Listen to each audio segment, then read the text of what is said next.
കുഞ്ഞാട്ടിൻ തീരു രക്തത്താൽ ഞാൻ ശുദ്ധനായി തീർന്നു. തൻ ചങ്കിലെ ശുദ്ധ രക്തത്താൽ ഞാൻ ജയം പാടിയിടും. മഹത്വം രക്ഷക സ്തുതി നീനക്കെന്നും, ചേറ്റിൽ നിന്നെന്നെ നീ വീണ്ടെടുത്തതിനാൽ സ്തുതിക്കും നിന്നെ ഞാൻ ആയുസ്സിൻ നാളെല്ലാം, നന്ദിയോടാടി വണങ്ങും. സ്തുതിക്കും നിന്നെ ഞാൻ ആയുസ്സിൻ നാളെല്ലാം, നന്ദിയോടാടി വണങ്ങും. അപ്പോസ്തലനായ പൗലോസ് ഗലാത്യർക്ക് എഴുതിയ ലേഖനം അധ്യായം 5. സ്വാതന്ത്ര്യത്തിനായിട്ട് ക്രിസ്തു നമ്മെ സ്വതന്ത്രമാക്കി. ആകയാൽ അതിൽ ഉറച്ചു നിൽപ്പിൻ. അടിമ നുകത്തിൽ പിന്നെയും കുടുങ്ങി പോകരുത്. നിങ്ങൾ പരിച്ഛേദന ഏറ്റാൽ ക്രിസ്തുവിനെ കൊണ്ട് നിങ്ങൾക്ക് ഒരു പ്രയോജനവുമില്ല എന്ന് പൗലോസായ ഞാൻ നിങ്ങളോട് പറയുന്നു.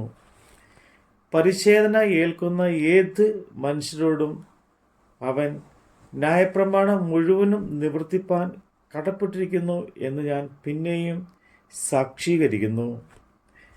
ന്യായപ്രമാണത്താൽ നീതീകരിക്കപ്പെടുവാൻ ഇച്ഛിക്കുന്ന നിങ്ങൾ ക്രിസ്തുവിനോട് വേർപെട്ടുപോയി. നിങ്ങൾ കൃപയിൽ നിന്ന് വീണുപോയി. ഞങ്ങളോ വിശ്വാസത്താൽ നീതി ലഭിക്കും എന്നുള്ള പ്രത്യാശ നിവൃത്തിയെ ആത്മാവിനാൽ കാത്തിരിക്കുന്നു. ക്രിസ്തു യേശുവിൽ പരിച്ഛേദനയില്ല, അഗ്രചർമ്മവുമില്ല. സ്നേഹത്താൽ വ്യാപരിക്കുന്ന വിശ്വാസമത്രേ കാര്യം. നിങ്ങൾ നന്നായി ഓടിയിരുന്നു. സത്യം അനുസരിപ്പാൻ നിങ്ങളെ ആർ തടുത്തു കളഞ്ഞു? ഇങ്ങനെ നിങ്ങളെ അനുസരിച്ചത് നിങ്ങളെ വിളിച്ചവൻ്റെ പ്രവൃത്തിയല്ല. ആസാനം പുളിമാവ് പിണ്ടത്തെ മുഴുവനും പുളിപ്പിക്കുന്നു. നിങ്ങൾക്ക് ഭിന്ന അഭിപ്രായം ഉണ്ടാകുകയില്ല എന്ന് ഞാൻ കർത്താവിൽ ഉറച്ചിരിക്കുന്നു. എന്നാൽ നിങ്ങളെ കലക്കുന്നവൻ ആരായാലും ശിക്ഷാവിധി ചുമക്കും. ഞാനോ സഹോദരന്മാരെ ഇപ്പോഴും പരിച്ഛേദന പ്രസംഗിക്കുന്നു എന്ന് വരികിൽ ഇനിയും ഉപദ്രവം സഹിക്കുന്നത് എന്ത്? അങ്ങനെയെങ്കിൽ ക്രൂശിൻ്റെ ഇടർച്ച നീങ്ങിപ്പോയല്ലോ. നിങ്ങളെ കലയിപ്പിക്കുന്നവൻ അഗ്രഛേദം ചെയ്തു കൊണ്ടെന്നാൽ കൊള്ളാമായിരുന്നു. സഹോദരന്മാരെ, നിങ്ങൾ സ്വാതന്ത്ര്യത്തിനായി വിളിക്കപ്പെട്ടിരിക്കുന്നു.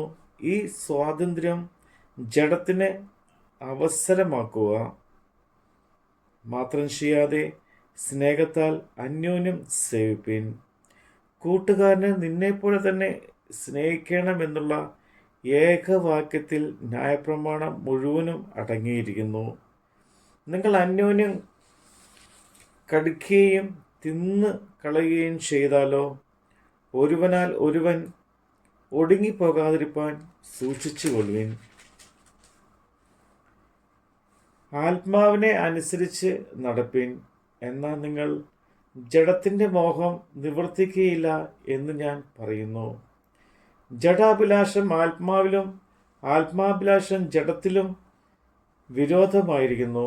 നിങ്ങൾ ഇച്ഛിക്കുന്നത് ചെയ്യാതെ വണ്ണം അവ തമ്മിൽ പ്രതികൂലമല്ലോ.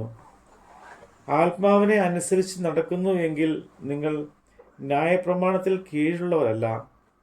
ജഡത്തിൻ്റെ പ്രവൃത്തികളോ ദുർനടപ്പ്, അശുദ്ധി, ദുഷ്കാമം, വിഗ്രഹ ആരാധന, ആഭിചാരം, പക, പിണക്കം, ജാരശങ്ക, ക്രോധം, ശാഠ്യം, ദ്വന്ദ്വപക്ഷം, ഭിന്നത, അസൂയ, മദ്യപാനം, വെറിക്കൂത്ത് മുതലായവ എന്ന് വെളിവാകുന്നു.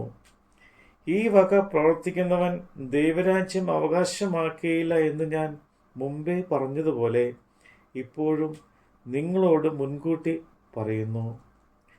ആത്മാവിൻ്റെ ഫലമോ സ്നേഹം, സന്തോഷം, സമാധാനം, ദീർഘക്ഷമ, ദയ, പരോപകാരം, വിശ്വസ്തത, സൗമ്യത, ഇന്ദ്രിയജയം. ഈ വകയ്ക്ക് വിരോധമായി ഒരു ന്യായപ്രമാണവും ഇല്ല. ക്രിസ്തു യേശുവിനുള്ളവർ ജഡത്തെ അതിൻ്റെ രാഗമോഹങ്ങളോട് കൂടെ ക്രൂശിച്ചിരിക്കുന്നു. ആത്മാവിനാൽ നാം ജീവിക്കുന്നു എങ്കിൽ ആത്മാവിനെ അനുസരിച്ച് നടക്കുകയും ചെയ്യുക. നാം അന്യോന്യം പോരിന് വിളിച്ചും അന്യോന്യം അസൂയപ്പെട്ടുകൊണ്ട് വൃദ്ധാഭിമാനികൾ ആകരുത്. നമ്മുടെ കർത്താവിൻ്റെ വചനമാണ് നമ്മൾ കേട്ടത്. ആർപ്പോടു നിന്നെ ഘോഷിക്കും ഈ സിയോൻ യാത്രയിൽ, മുമ്പോട്ടു തന്നെ ഓടുന്നു എൻ വിരുദിനായി.